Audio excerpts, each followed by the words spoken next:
Kung nag-click yung ano niyo ni Anthony, baka madamay siya at isipin ng mga fans na may kinalaman si Anthony sa breakup. No, Anthony is out of the picture here. It's just mainly me and Rico. Mainly me. I'm the issue.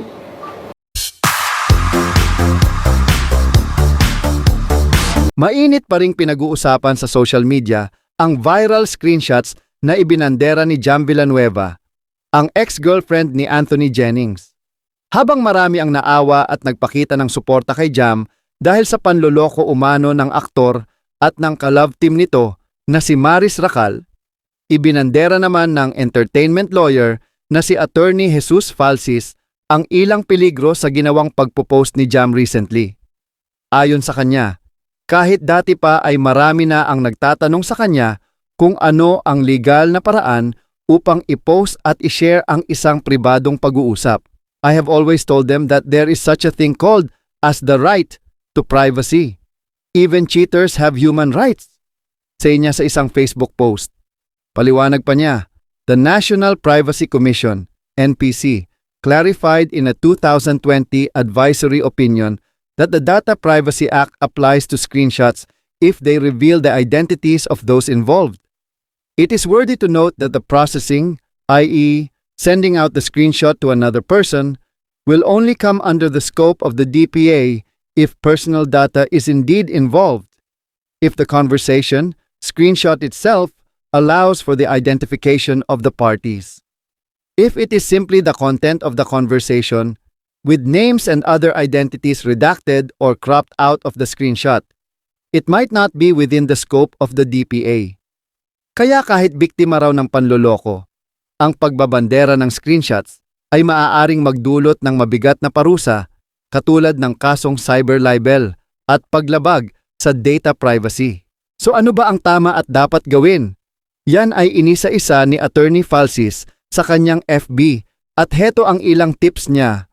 Well, you should still take screenshots as evidence of cheating or an affair, especially if you're married. Then, what you should do is instead of posting on social media is to file a VAW violence against women case, psychological violence caused by infidelity.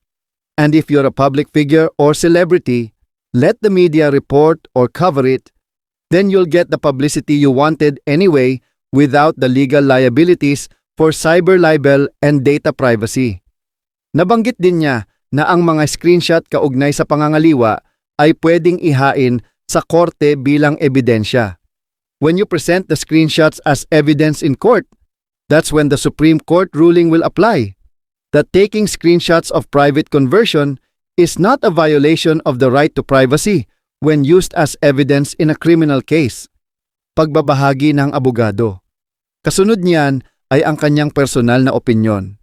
Leaking the screenshots of Maris Racal and Anthony Jennings through social media is the slut-shaming of Maris Racal because of her supposed thirst-trap, hungry messages. Look what statements have gone viral. Try to spot 4 messages from Maris Racal and only one, barely viral, from Anthony Jennings, about him disgustingly using method acting as justification. Git niya, cheating is bad, but so is misogyny, enabled by violating the right to privacy. Victims have human rights, but vindicating your rights should not make more victims. Dagdag pa ni Attorney Falsis.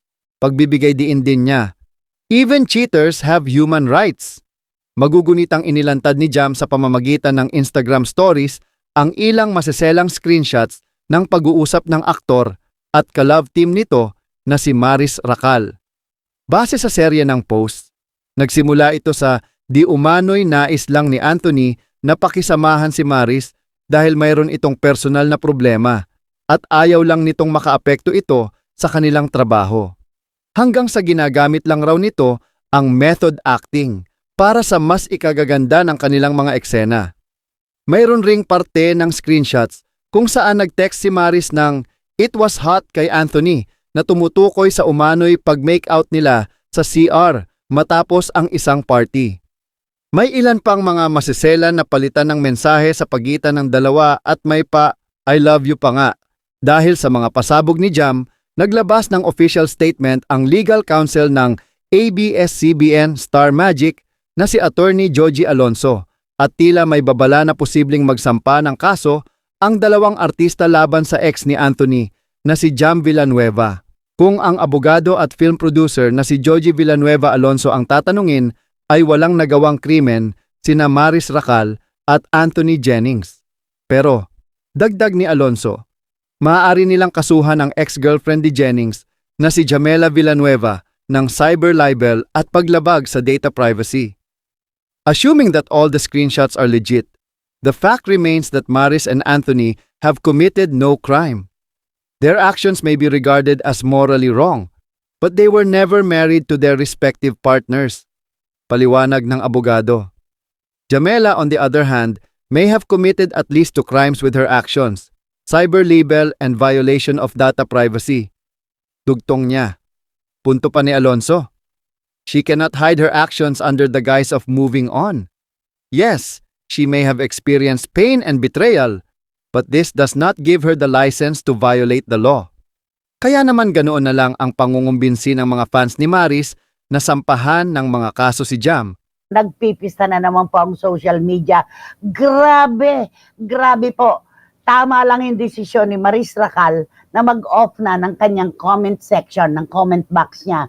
Hindi po gugustuhin ng sino man, wag na si Maris, wag na babae o lalaki, sino man, hindi po gugustuhin matikman at mabasa, makita ang masasakit na salitang ipinupukol laban sa kanya ngayon. Di ba, Romel? Ay opo, kinakailangan maging maagap siya. Kung hindi talagang mababaon siya ng bonggang-bongga sa kinatatayuan niya kapag nabasa niya ang mga sinasabi ngayon ng mga netizens tungkol sa kanyang kinasasangkupang iskandalo. At dahil bata pa siya ngayon, alagaan niyang mabuti ang kanyang mental health. Matindi po ito. Kung may magagawa si Maris na manahimik na lang muna, wag nang magbasa, wag nang makipag-usap sa kung sino-sino, gawin na lamang niya. Kasi matindi po talaga. Hindi po kagandahan. Talagang siya ang sinisisi ng ating mga kababayan, lalo na ang mga bashers. Ang titindi magsalita, di ba? Isipin mo, pinapa-remake yung Serex at siya ang bida. Saan ka naman makakita ng ganyan, di ba? At saka talagang binabalikan na, eto, Throwback Thursday tayo. Nung mag-break sila, ni Rico Blanco, meron siyang sinabi na, we're on the same page. We're always on the same page. But I didn't know what happened. Sabi niya ganon. Pero tingnan mo same page, same page. Ano to? Nagkatotoo yung sa pantahan noon ng ating mga kababayan. Nako, kaya ka nakipagkalas kay Rico Blanco dahil dito kay Anthony Jennings. Ano? Opo, nai-enjoy niya. At ang nakakaloka na hindi lang siya, buti sana kung siya lang talaga yung nasasagot dito. Pati mga ginawa niya mga proyekto, eto na, nag-aangalan na rin at nagpupumiglas na rin dahil sa madadamay sila. Alam mo, di ba, at may mga nagte-text nga sa atin na sa MediaCon ng pelikula ni Vice kung saan sila kasama, wala sila. Wala sila. Tapos mayroon pang incognito. Nandun naman yung Anthony Jennings. Ako, apektado yan Domino principle ang mangyayari dyan. Damay-damay na yan. Kaya itong si Maris, naku, ang dami pa nga, hindi ko talaga pwedeng basahin yung yung mga natatanggap nating komento ngayon. Sakay nabasa ko sa X, ay grabe. Ibang klase talaga, kawawang bata. Di ba? Oo, mahirap maghilom ito kasi lalo na ang social media, pabalik-balik, paulit-ulit yung mga past interviews niya. Eto na naman siya, lumalabas na sobra. Yung iyak niya, di ba? Sabi ni Boycie Caragay, dapat lang isara mo ang comment section mo dahil di ka titigilan ng mga bashers mo. Lalo binukelya na kayo ng ex ni Jennings. Mas type naman ko naman si Rico kaysa sa kanya, sabi ni Boycie Caragay. At eto ang sabi ni Juris Dr. Channel, eto. Kahit medyo imbay ako kay Maris, imbierna, ibig sabihin, agree naman ako na dapat niyang pangalagaan ang mental health niya para hindi siya maburyong. Lalo na siya ang pinag-uusapan ng buong bayan ngayon. Pero siyempre, every action has its consequence. So sana matutunan siya dito. Tama yon. yung konsekwensya, yan ang dapat na pinaghahandaan ng mga tao na pumapasok sa isang bagay na hindi nila ngayon malaman kung paano sila lalabas. Correct. Di ba? Oo. Diyos ko, napaka-nega talaga. Kawawa to si Maris. Pero wala tayong magagawa.